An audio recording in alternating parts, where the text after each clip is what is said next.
रजिस्टरला हजर रजिस्टर तुम्ही सह्या का घरी जाऊन आणता? त्यांची स्वतःची जबाबदारी. नाही मग तुम्ही मी काय म्हणतो माहिती का, तुम्ही हजर रजिस्टरला जाऊन सह्या आणू नका ना. तुम्ही मिटिंगला जो सदस्य हजर राहत नाही त्या माणसाच्या सह्या तुम्ही याला जाऊन आणू नका ना. तुमच्या आजच्या आज मला वाटतं 4थं वर्ष चालू आहे. संपत येईल 14 वर्ष संपलं असं फेब्रुवारी संपत आहे 4थं वर्ष. 4थ्या वर्षात किती सदस्य हजर आहेत मला दाखवून द्या.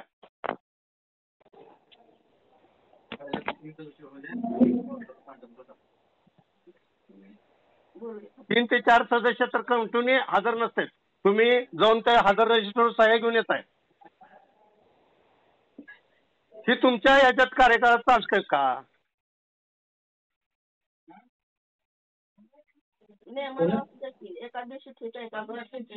ज्याची गरज आहे मग तुम्ही त्याच्यावर कारवाई करा ना. त्यांच्यावर कारवाई करा तुम्ही. ग्रामपंचायतचा सदस्य म्हणून निवडून यायचं नाही ते करायचं यायचं नाही.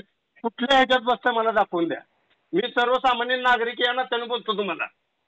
मी सदस्य नाही किंवा कुठलं काय नाही या नात्याने मी तुम्हाला बोलतो तुमच्या मीटिंगच्या अगोदर. आणि कांबळे बोलतो कांबळे साहेब ऐकायले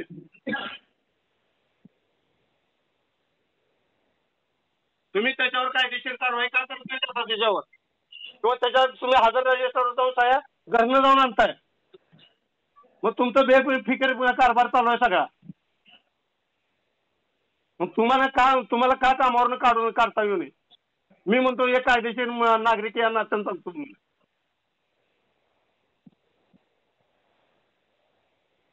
साहेब नमस्कार. नमस्कार.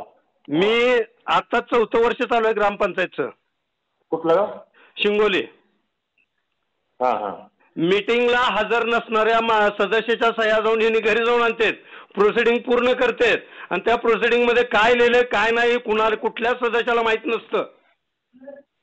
मग ही कायदेशीर कारवाई ग्रामसेवकावर का करू नये? बर बर बर. हा ठीक आहे ठीक आहे.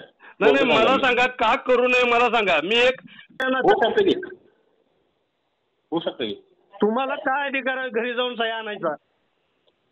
मीटिंग मध्ये हजर किंवा गैरहजर म्हणून लिहायचं. गैरहजर तर गैरहजर कारवाई करायला पाहिजे.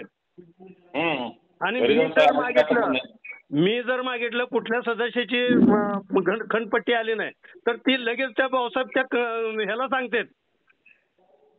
हा मी आज कुठल्याही परत मी बीडीओकडे येऊन मी बीडीओ पैसे कायदेशीर कारवाई करणार आहे. आणि तुम्हाला मीटिंगची ही कधी असते 21 ते 25 पर्यंत. तुम्ही दरवेळी घेताय 27, 28, 29. ठीक आहे. तुम्ही एखादा सदस्य हजर राहत नसेल तर त्यानं तुम्हाला सांगितलं पाहिजे किंवा त्याला लेखी दिलं पाहिजे. बरं लेखी बी दिलं नका फोन करून सांगितलं बाबा मी हजर राहणार नाही त्याचं गैरहजर लिहा ना तुम्ही. गैरहजर जागेवर लिहिलं पाहिजे.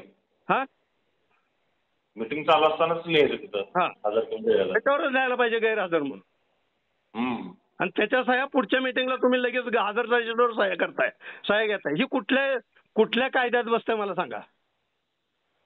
नाही बसत नाही काय. मग आतापर्यंतच्या मिटिंगा ज्या झाल्या त्यात 3 ते 4 सदस्य कधीच हजर नसतात.